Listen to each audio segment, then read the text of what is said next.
Kremer and his kick-ass radio show, presented by Kremer Insurance. Are you absolutely kidding me? So fired up to be back. Carlos Kremer's kick-ass radio show. We have the greatest show in the world for you today. We've got none other than what many people in the world consider, pound for pound, the baddest woman on the planet. That's right. In studio, Cris Cyborg. How are you, Cris? Good, thank you. Thank you, Carlos, for a good opportunity to be here and talk to people and talk a little bit with my fans. Oh, you know what, champ? We're going to get down to the bottom of this. We're going to get the answers that the people want to hear. There's been so much speculation, so many rumors. Everybody hears what, Ronda is saying because she's in the limelight right now. But I want to get to the bottom line with what you've got to say and what your feelings are in the whole situation. And if I can give pretty much just a quick background on you: Strike Force champion, the current Invicta 145-pound champion, Jiu-Jitsu brown belt as well. Yeah. And you've won a championship in that as well? Twice, yes, twice, the world champion. So basically, you are just a bad mofo.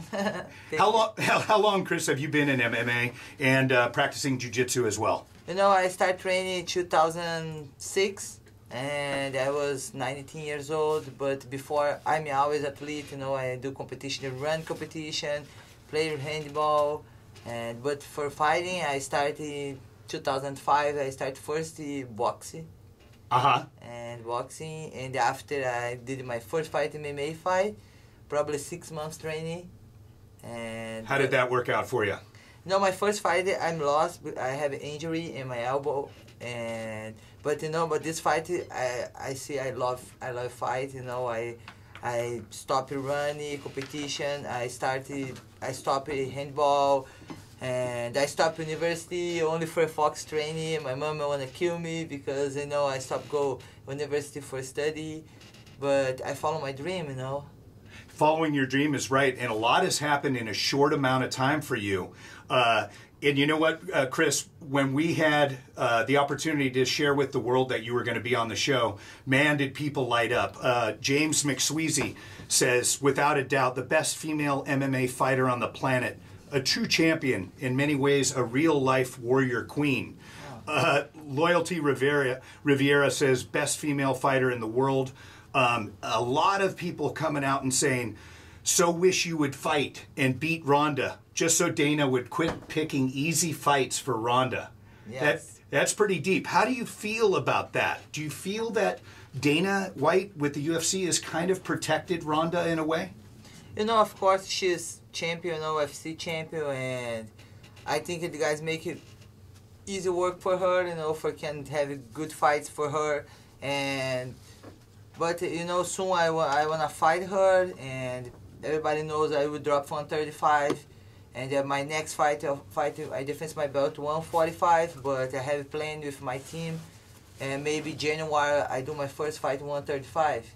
Beautiful. And I want to make all my fans happy and the MMA fans happy, because I wanted this fight, and I never run for Ronda, And I think it's an exciting fight. Everybody want to see. Well, I personally think it would be the biggest pay-per-view event in mixed martial arts history when you two get together. I think that Dana wants this fight as well, because everybody's knocking on his door and saying, okay, Ronda's great, she's beaten everybody, but what about Cyborg, right? There's always that little asterisk at the bottom saying, well, what would happen if these two fought? I'm excited too. I think Ronda, she's very good athlete. She's coming better. She's training, and I'm very respectful all girls I fight. Because I like fighting inside the cage. I don't like speaking anything out the cage. But I will try the best when I fight her, and for sure I want to knock out her. And I will put a lot of work for do this. Now, you're working really hard. You're training here, L.A. Where are you training at in L.A.? I train Church Boys with Jacob. I train wrestling in Huntington Beach. I train punishment with Jason Perillo, my box coach. And I train here at Atos Gym, San Diego, Jiu-Jitsu, MMA Arena. I train in San Diego and in Huntington Beach. Now, and you've got the best of the best in Southern California. Is that why you moved out here as well? To expand your training? Yes, I moved to United States 2009. And I think here better trained for me, you know, I can learn more. And the first beginning it's very difficult for me in English. And now I start study, you know, private class with my teacher, you know, for me can give you more opportunity for talking with fans, you know. And I not say I'm sorry my English, but you know I try to explain everything, and I hope people can understand me.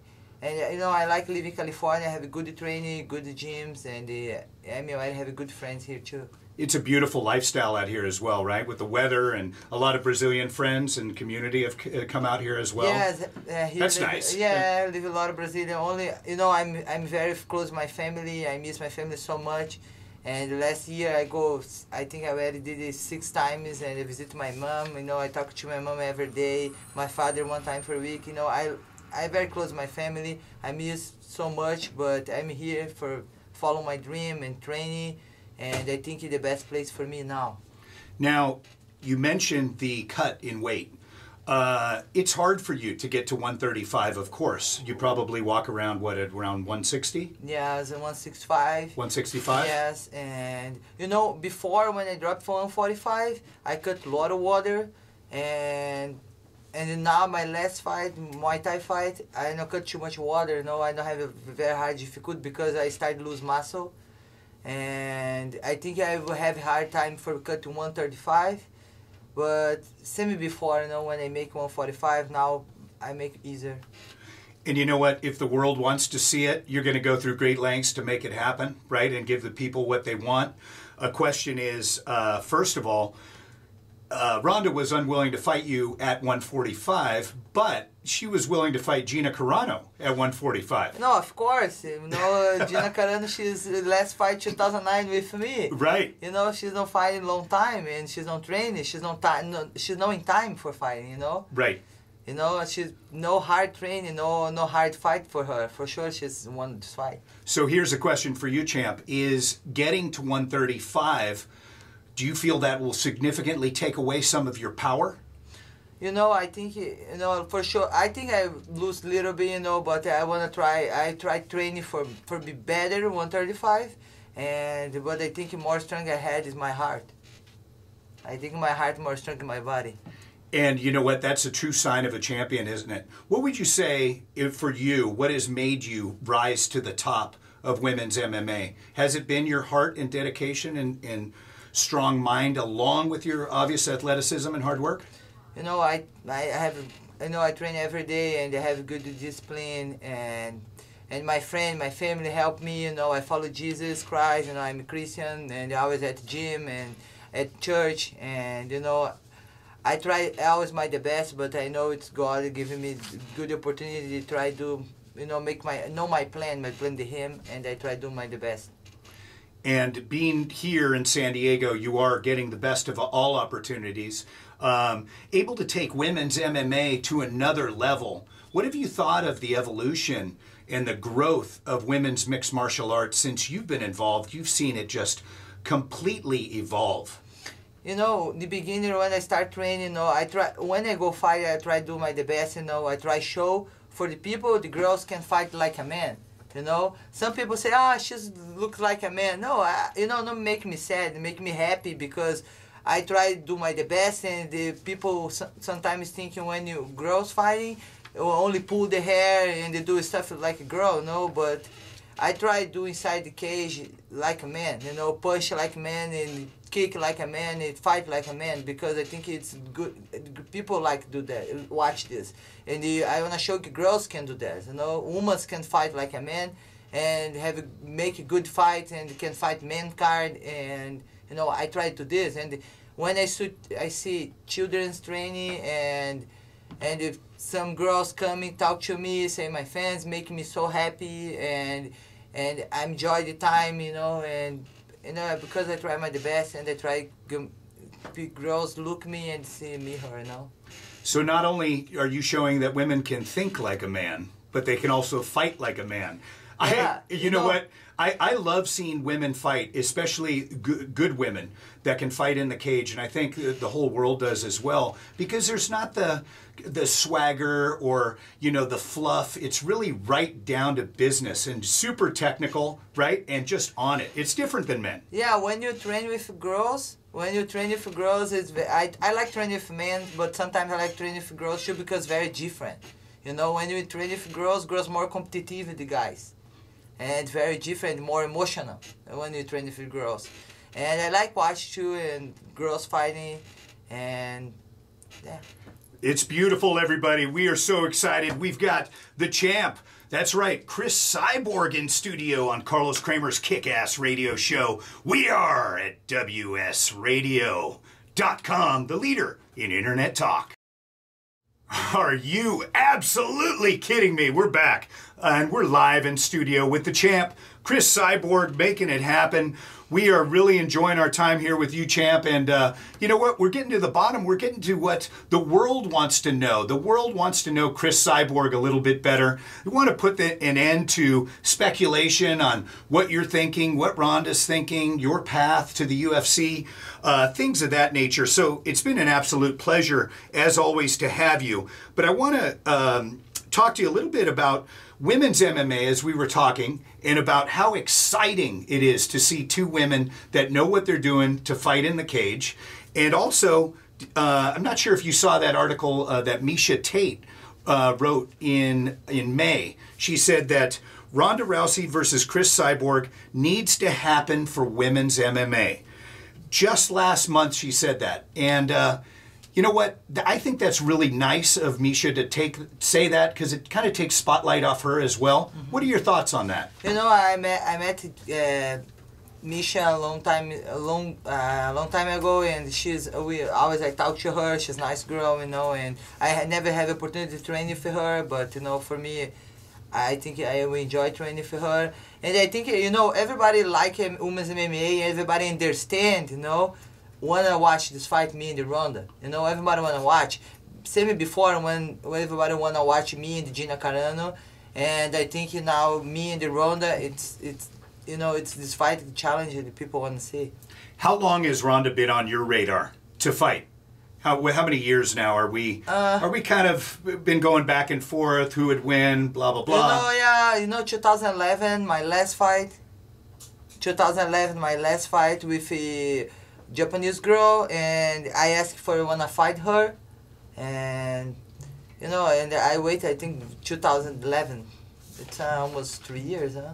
4 years. Almost 3 years. Now, who do you look up to in the sport? What other women fighters do you admire, and who else would be on your radar to fight if and when, you know, before Ronda, after Ronda? You know, I had never chosen my opponents. You know, I be ready for any girls, and for sure I have to fight in 135 first. I make my first fight. Then I say I have to fight 135 first and see I will be healthy for this fight, and then I can maybe match her. Now, we had a Kevin Soccer from the UK who gave in a question and said to us, he said, how in the world will Cyborg handle Ronda Rousey on the ground? And I see your face immediately light up. So many people don't know how skilled you are on the ground. Tell us about when you started jiu-jitsu and how you gravitated to that sport. And were you know, going to training for jiu-jitsu a couple times a day to get that good that quickly? You know, I always train everything. You know, I train jiu-jitsu, I train stand-up. But you know, I love Muay Thai. I love fight stand up. I think more exciting fight. But I train jiu-jitsu. You know, I compete. I try to be better. And the wrestling, same thing. You know, when I don't have a MMA fight, I try compete wrestling, compete jiu-jitsu. You know, for be ready for my next fight and learn. You know, I think when you compete, you learn something. You know, learn something. And I love compete. And I'm a brown belt jiu-jitsu, and I competed twice in world champ purple belt, and I won. And wow, was that at Brazilian Nationals, Cris? No, or where did you win that? Long Beach. Okay. Here. Great, Long Beach. at the Worlds. Yes. And you know, I train every day. You know, I train jiu-jitsu, but I like be stand up. You know, but you can go ground with me. You know, for sure we can make good. And I like ground and pound too. You know. Well, yeah, and you know what? I was thinking, how funny would that be? To see the fear in a woman's eyes to get matched up against you in jiu-jitsu, say for the world, going, oh man, I've got Cyborg that I'm going against. Come on. Yeah, I know. I like compete in jiu-jitsu. I was supposed to compete in world in brown belt, but because I'm injured before, I can fighting, and now I'm okay. I can train again, and for sure I like compete and I like jiu-jitsu, but I think I like nice fight to be stand up, Right. You know, but for sure I can go ground. You know, I don't scare that. Well, and the beautiful thing that people may or may not know about you as well is your Muay Thai experience has been getting just better and better and better. And you actually went against the #1 Muay Thai fighter in the world, correct? Who was like 32-0? Yeah. What was her record? Yeah. I fight in Jorina Bars, my last fight. You know, she's 38 fights, 8-time champion world. 8-time world champion. Yes. Yeah. And she's 3 years not fighting because not find girl for her. And when Scott asked me, his president for the Lion fight, he's asking me if I can fight her. I say, okay, I can fight her.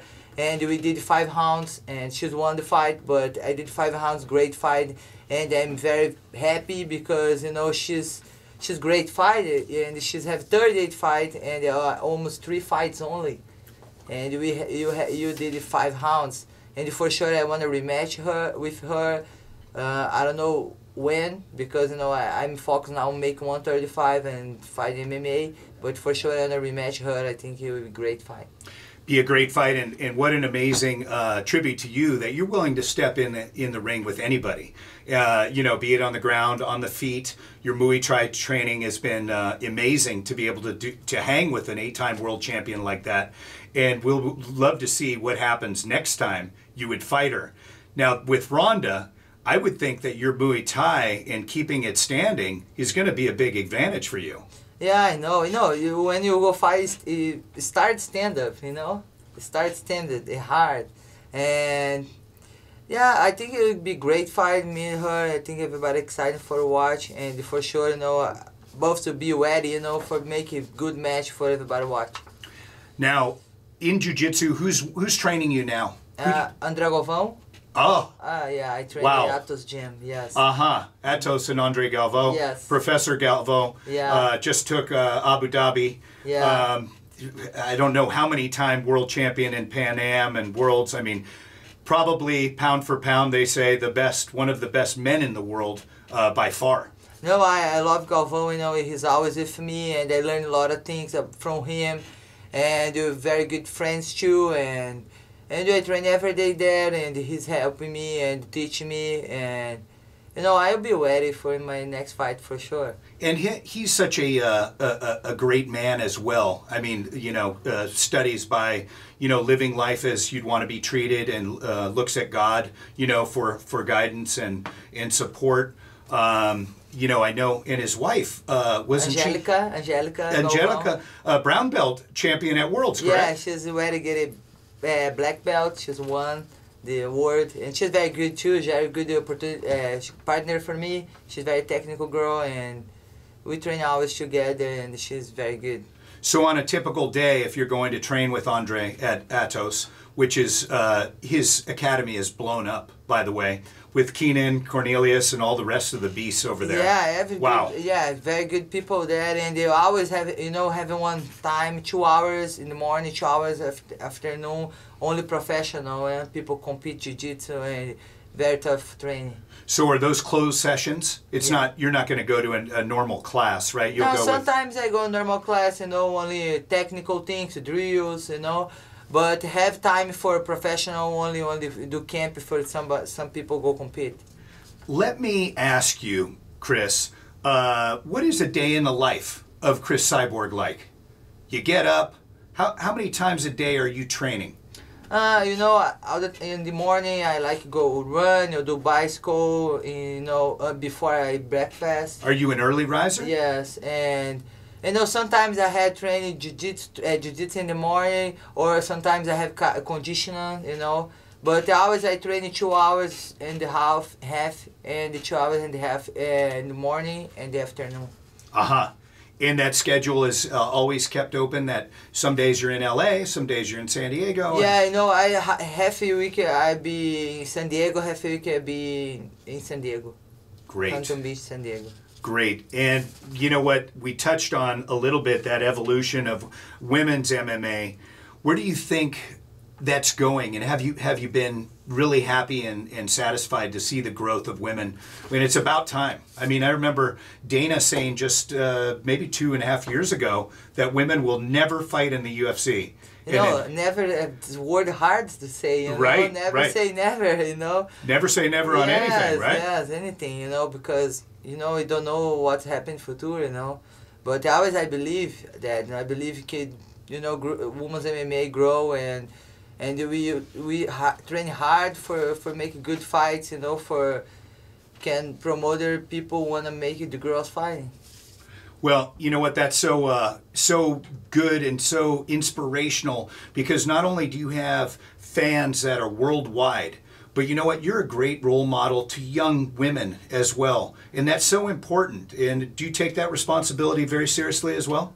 Yeah, for sure. You know, when people watch you, not only when people watch you, you know, but people close to you, you know, you have to be good way, you know, to try show good way for the people. And I try to do this in my life, and you know, I have niece and I have family, and I try do the best, you know. I try show the good way. And that's one area that, you know, there's been a lot of, say, criticism on Ronda for her sportsmanship and for her being an example to some of the younger women out there. And that's another thing that a lot of those fans that were fans of hers and dropped off are now fans of yours and coming aboard the Cyborg train. So fired up and happy. We have Cris Cyborg here in studio. Carlos Kremer's Kick-Ass Radio Show on WS Radio, your leader in Internet talk. All right, we're back. We're with the champ, who the Bleacher Report calls you the Brazilian Wrecking Machine. Yes. I love that nickname. It's beautiful. You know, getting back to that, we're with Cris Cyborg, everybody. The current Invicta 145-pound champion. What many people in the world say is the best pound-per-pound fighter in the world, regardless, men or women. You're getting that title from a lot of people, and you've backed it up as of today. I mean, it's been a great journey for you. Did you ever think, Cris, that when you started in 2006, that you would be in a position like you are today and a household worldwide name? You know, everything I do in my life, I try to do the best. You know, so I do something, I try to be the best in my position. And when I start training, I always, you know, my dream is to be the best in the world, you know, and very hard, because I started older, you know. I started 19 years old, and I trained so hard, and I think in 2000, I'm 22 years old, I get my first belt. Uh-huh. But I train all day, you know, and all people, you know, follow me, and my friends know I train so hard for this to happen. I think everything you make, you know, good discipline, and you put your head, you can do it, and God will bless you for sure. If you do, you are the best, you know. Put your heart in your work. And, you know, we were talking on the break with how you've come and how far in being a woman and having some of those challenges, especially in a dominated sport like, you know, mixed martial arts, where so many men were involved. And back a few years ago when you started, there wasn't that appreciation, or even, shall we say, the respect towards women coming into that field. How was that when you would enter a gym sometimes where you didn't know anybody? They didn't know that you were Cyborg, you know, the fighter that you are. How was that when you would come in and the coach would say, hey, I want you to spar with this man or that? I'm sure they gave you some looks like thinking, oh man, you're putting me in with a girl? And then you changed that thought in their heads pretty darn quick. You know, now don't have so much this, but no, nobody know me. Yes, huge mistake now for anybody to do that. Yeah, but in beginner, you know, when I would start fighting, And I started training in Brazil and shoot the box gym. You know, had 40 guys training there, and only me, the girl. And you know, every day, you know, I have to try the best, and the guys wanna knock out me, you know, and I try to survive, you know. In Brazil, shoot the box when I start very hard, you know, because I don't know technical too much, but I have to great heart. I have big heart. Always the guys kick my ass there, but always I come back, you know. I never give up. And when I don't know, and before I just don't know nothing, you know, and I sometimes I was go home cry, and the other day I go back training, and they never give up, and I like tough trainings, and now don't happen too much, you know, but before I always know guys don't respect you, you know, you have to train in the show you wanna train, because some girls go train, the girls don't wanna train, you know, wanna find a boyfriend, right, or date someone, you know, and when you go train, you have to show the respect for people respect you, and you wanna train. You don't wanna date someone. You can date someone, but you are focused to go train. Right, and you need to have the perfect match, right? If you are going to date someone that really supports you, right? Because it's got to almost be someone that knows the business or really respects or is involved in it, right? Because what you go through as an athlete is just unbelievable, the highs and lows. And going through that learning process, what you did, I mean, I know just from taking jiu-jitsu a couple of years that I've been humbled in ways that I never thought in my life. And I was a U.S. Marine, a captain, and, you know, I had a lot of challenges in my life. Nice. But just jiu-jitsu in itself has been one of the hardest things I've ever done, and it's so humbling.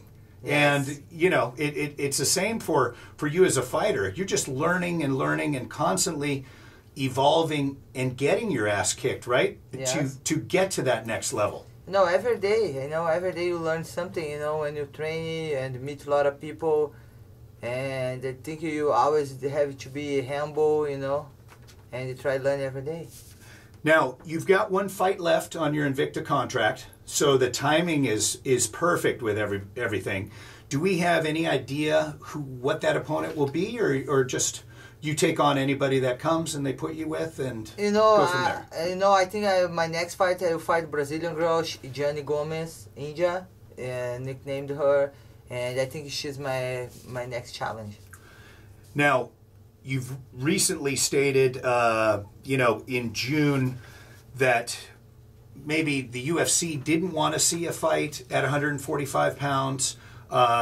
There's been some controversy on that.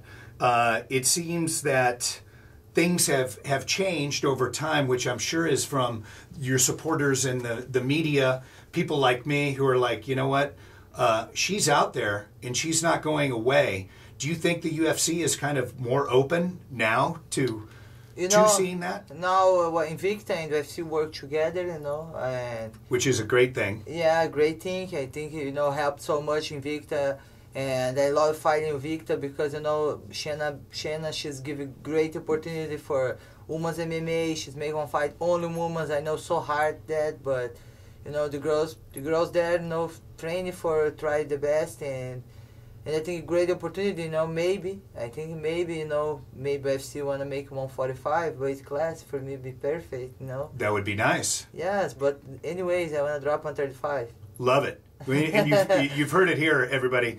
135 is what, if she has to do it, she will. And that's admirable for you because that's a long way to go. But, you know, I was just talking to last show, Anthony Rumble Johnson, and he was going down to 170 from 230.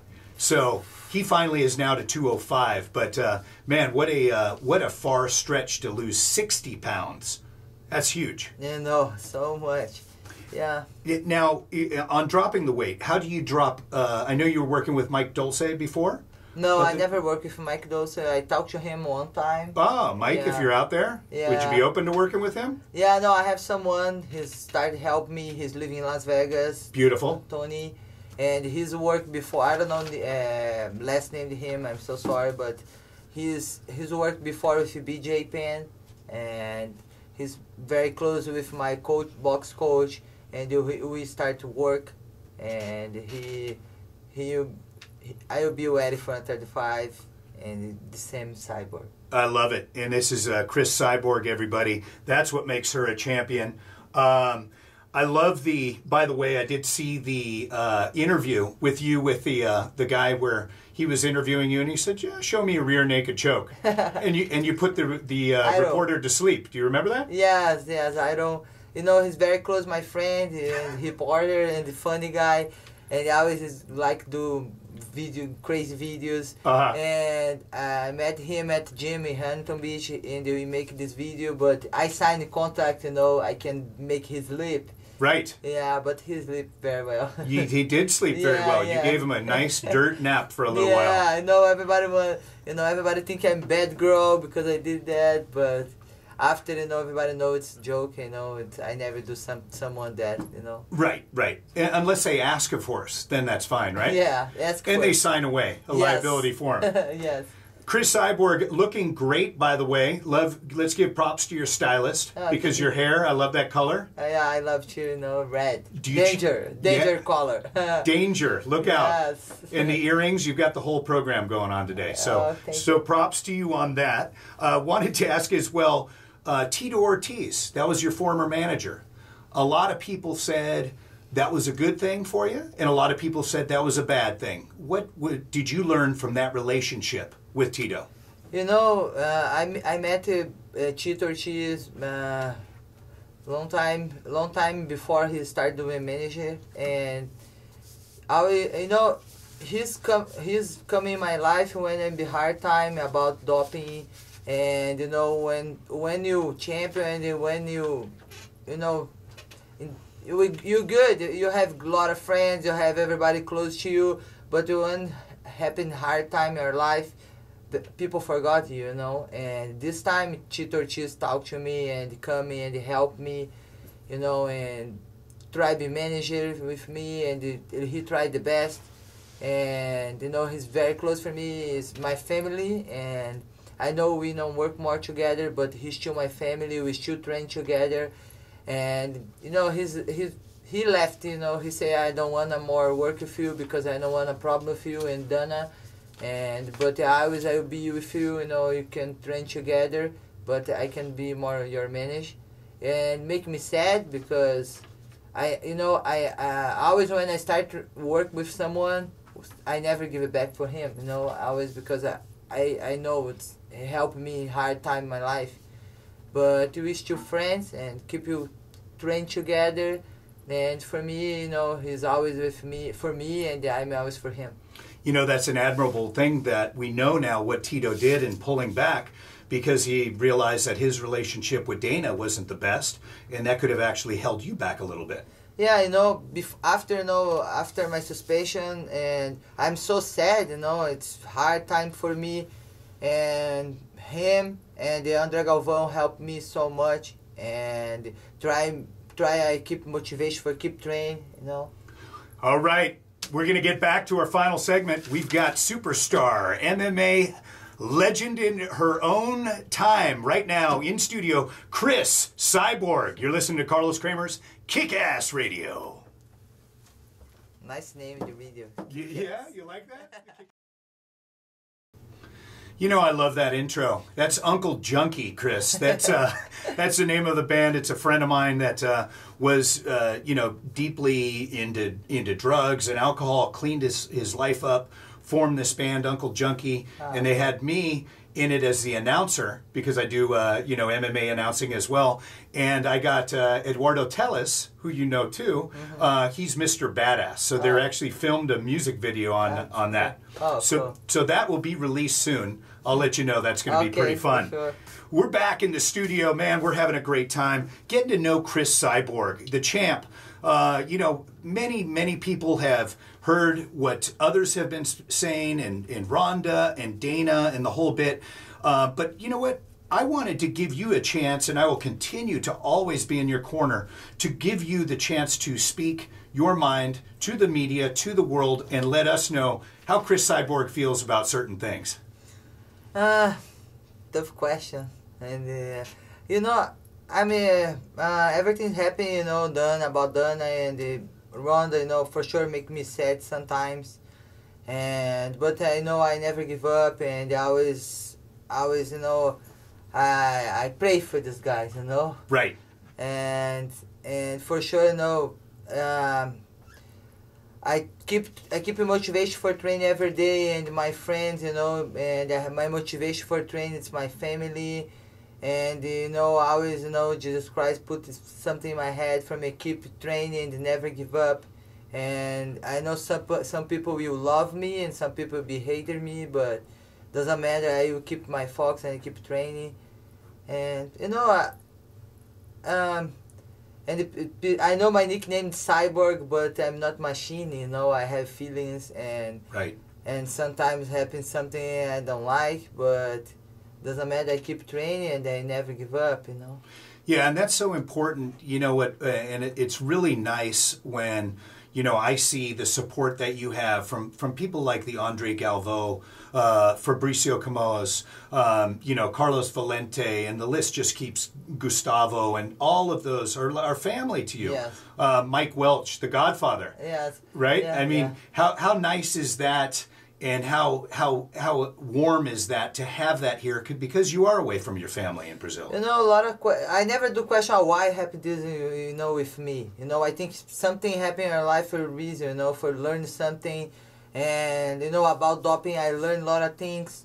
And, you know, I think bad things or good things, and always you learn something, you know, and never say why, you know. You have to reflection and think why happened and what you need to change in your life. And, you know, I do this in my life, you work good.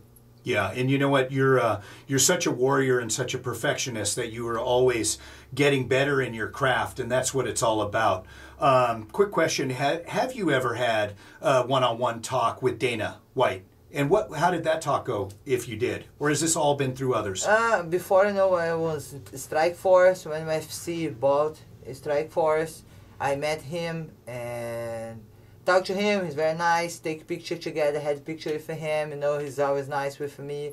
You know, it's business. You know, I don't think he's hate me. You know, it's business. And right. And for sure, you know, when I one day I will be in UFC and he'll be my friend again. But now we, you know, in different side. Yeah, well, I know you two will be very tight because Dana is a businessman. Yeah, I know. And that is the best I have hurt feelings. You know, I don't have hurt feeling about him. You know, it's business, and business is like that. And Cris, who's been your biggest inspiration so far to just keep going and keep improving? What drives you?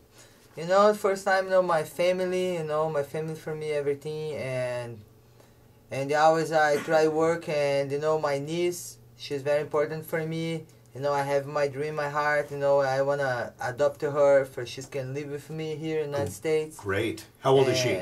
She's almost 9, but she's lived with me before here. She stays 6 months with me, and she's lived with my mom in Brazil.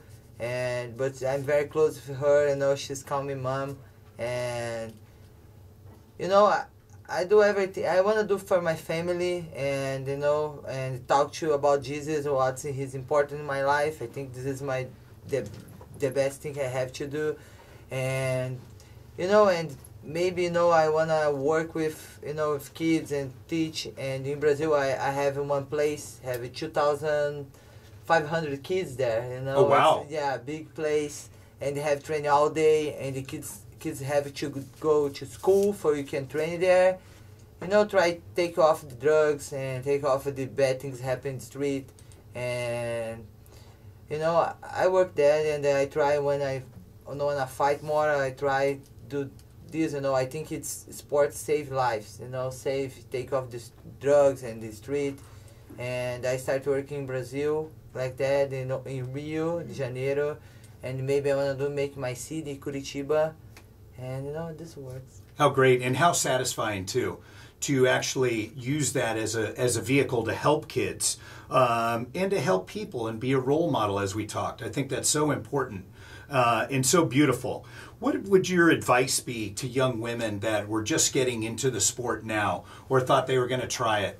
what would you say to them, and what would be their biggest obstacle that they're going to face? I think you don't have, yeah, you never be shy, you know, you have to go to gym and ask your teacher and you want to train, always when you start something you don't know, you have to start and train, practice for you be better, and never be shy, train and still be happy. You have to do what you make you happy, It doesn't matter what the people say to you, you keep follow your dream and follow what you want to do. Now, I love that because you have a very calm way about you, and you do seem generally happy. Are you happy with how your life has progressed and how you are right now? No, I'm happy, sometimes I'm not so happy all the time, but I think, nobody happy every day, Right. And I have stronger personality, and then sometimes I'm really mad, sometimes I'm happy, and I try be patient and wait and try be better every day. What has your biggest victory been inside the cage? I think when I get my first belt, At 22? Yeah, Uh-huh. and with Gina Carano, I think it's a great fight, but I think it's the best fight can make history in my life.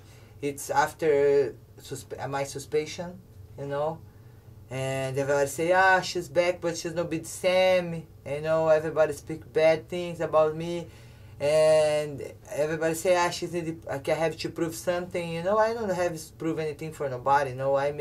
I like fight. I love this work because I like. Not because I have to prove something for somebody else. No, because this is my work and I love do. And when my first fight Invicta, and very hard for me because everybody think I have to prove anything, and I don't have to prove anything, and about doping, no change, because, I fight with my heart, and I did a great job, and this is good time for me. And a big heart is that, and that'll take you a long way, won't it? Heart and resiliency and mental toughness. Yes, I have to, it's soldier. Now, Cris, are you available, as we're getting ready to close, are you available for private lessons, seminars? How will people find you? CrisCyborg.com? Yeah, website? People can send an email for me, cyborgs121@hotmail.com, and you can follow me on Twitter and my Instagram, Cris Cyborg. And send a message for me. I talk with my fans. I answer, and sometimes I too late, but I answer, and you can text me question, everything, seminar. I'll be available. Well, you know what? It has been an absolute honor to have the champ, Cris Cyborg, here in studio today. You're an inspiration to so many, including myself, and I just wanted to personally thank you, and we were supporting you along your career, and we'll be there every step of the way. Cris Cyborg, everybody in studio, thank you. Oh, thanks so much. Thank you, all my fans. Follow me, and I'm so happy coming here again, talk a little bit about my life, and I'm sorry my English. I try to improve and try to learn every day. Boom. We Thank did you. it. Awesome, Cris. Thank you. That was great. Thank you Thank you so much.